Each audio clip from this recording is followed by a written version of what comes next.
pilot's epic struggle for survival after being shot down on a mission over Laos during the Vietnam War.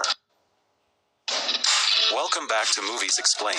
Today's film is a war adventure from 2006 titled Rescue Dawn. USS Ranger, Gulf of Tonkin, 1965. Before leaving on their mission, U.S. Navy Squadron VA-145 receives a mission briefing aboard the USS Ranger. The squadron's mission will be to fly over northern Vietnam and attack the enemy's supply chain. The mission is classified and the crew is instructed to keep quiet. They are shown a video on jungle survival that covers all possible situations they may encounter. In his last briefing, the commander warns the crew about the use of their radios during the mission. He advises the crew not to use their military radio unless they have been shot down, to avoid being intercepted by the enemy. According to military intelligence, the enemy has been intercepting their radio broadcasts and using them to lure rescue units into an ambush. Lieutenant Dieter Dengler takes charge of the 4 fighter jets on the day of the mission and they head out. As they fly over North Vietnam into Laos, Dengler's plane sustains damage to its left wing as he attempts to drop his bombs on his target. The crew advises him to eject, but Dengler refuses, and is able to successfully crash land his plane and run into the jungle as Laotian soldiers give chase. Dengler runs from his pursuers through the jungle. Remembering the squad leader's last orders,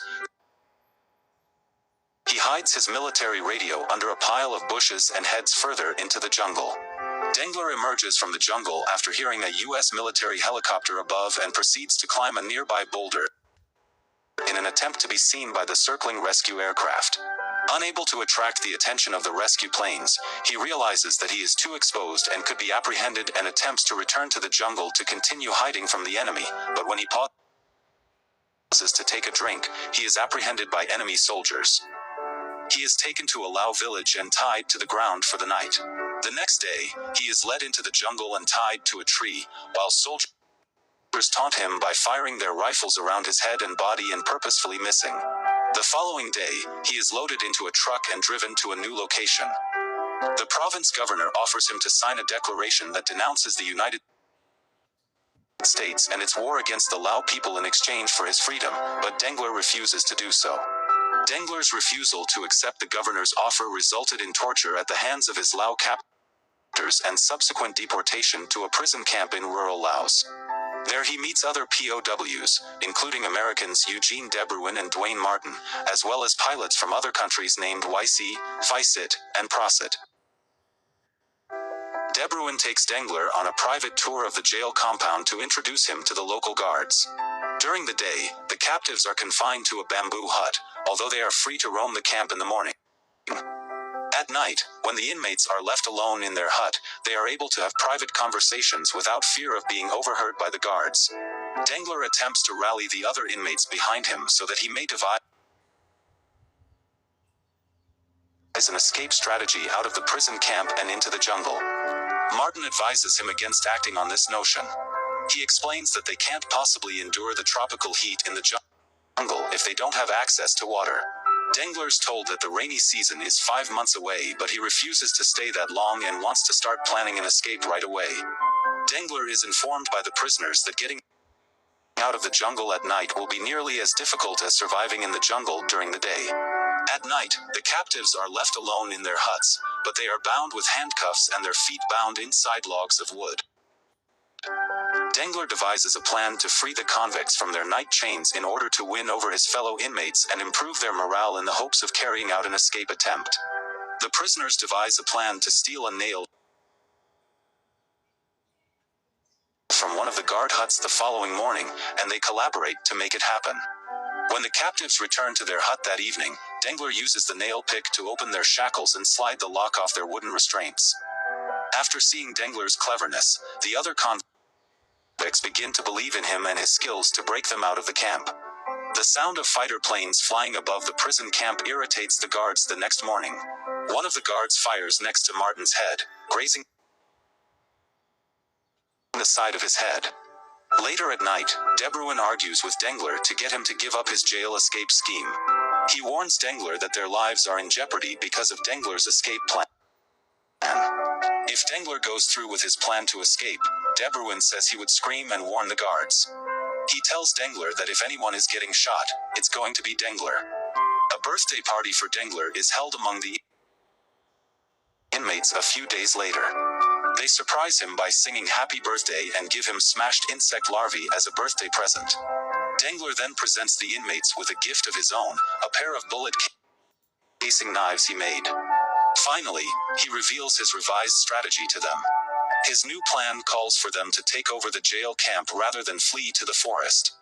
When the guards go to lunch, he wants them to break free from their handcuffs, grab their guns, and take over the camp, holding it for a few days until they can signal U.S. rescue helicopters.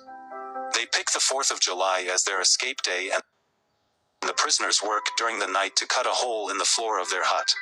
Dengler slips out the hidden hatch at night to carefully lay out a route to the perimeter fence. Dengler also opens up a gate in the perimeter fence so they may escape to the kitchen and ambush the guards there. But one day, YC, who understands the language spoken by the guards, overhears a discussion between a few of the guards. They learn that the guards want to kill them and make it look like they were trying to escape. They want to do this in order to return to their villages since there's no more rice being sent for the guards. Dengler decides to swiftly carry out their plan in response to the unexpected danger posed by the guards. To avoid being killed by the guards, they have decided to execute the plan the following day. The following morning, the prisoners put their plan into action. Dengler briefs everyone on the whole operation one more time before leaving. The plan calls for dividing the inmates into 2 groups, with De Bruin in charge of the first group and Dengler and Martin handling the second. When both parties arrive where the guards are, they will overwhelm the guards and take them prisoner. Dengler is the first one to leave the hut, going after the weapons the guards leave unattended before lunch. He comes back to the inmates with the weapons and hands them out to the prisoners. Upon entering the kitchen hut, Dengler and Martin find themselves alone with the others nowhere to be seen. They open fire on the guards, killing most of them but allowing one to make a break for it. Because of this, their strategy has to be revised entirely. The other guards are expected at any moment, and the prisoners cannot remain in the camp for much longer. As they escape the camp, they come across the other prisoners. Dengler is enraged and wants to know where they were and why they left them hanging. Dengler and Martin decide to go their own way and leave the others to go their own way. Fortunately for Dengler and Martin, the rainy season in the forest has started, so they have access to water.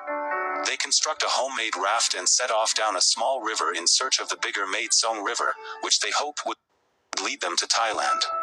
Dengler and Martin's raft gets close to a deadly waterfall and they scramble to get to shore before falling off the edge. Luckily, the two are able to swim to safety before being carried over the falls by the raging water. They continue walking through the jungle looking for shelter. After hours of walking, they discover an abandoned village and stop to rest. Shortly after, American helicopters are heard flying above. Dengler shouts and waves, but they pass by without noticing them. Martin has become very weak and tells Dengler that he can't continue any longer. He wants Dengler to continue without him, but Dengler refuses to leave him. He decides to build a fire the next time helicopters are heard in the air to get their attention, but they get mistaken for the enemy. The choppers open fire, narrowly missing them. The two men continue through the jungle until they come across a small village. When they are discovered by angry villagers, they attack them and kill Martin. Dengler is able to briefly scare them back with his machete and flee into the jungle. Dengler, who by now is very weak and hungry, starts seeing Martin in his dreams. He is now on his own, so he spends his time foraging for food in the jungle along the river bank. Dengler is eventually spotted by a U.S. scout aircraft passing overhead. Minutes later, American helicopters arrive and rescue him. Dengler is being treated in an army hospital. However, since his initial operation was classified, the CIA is holding him until he can be transferred to a CIA facility for debriefing. But his crew from the Navy devised their own rescue plan to return Dengler to their ship. Dengler's unit sends a cake to the army hospital to commemorate Dengler's birthday. They request the CIA agents for privacy so that they can properly celebrate their squad member's birthday. The CIA agrees and walks out to give them some privacy. They eventually smuggle Dengler hidden beneath the cake cart and push him to their helicopter and fly away. The crew returns Dengler to his Navy ship after successfully fooling the CIA. Dengler is returned to the SS Ranger, his former naval vessel. The ship's crew have all gathered and give him a proper hero's welcome.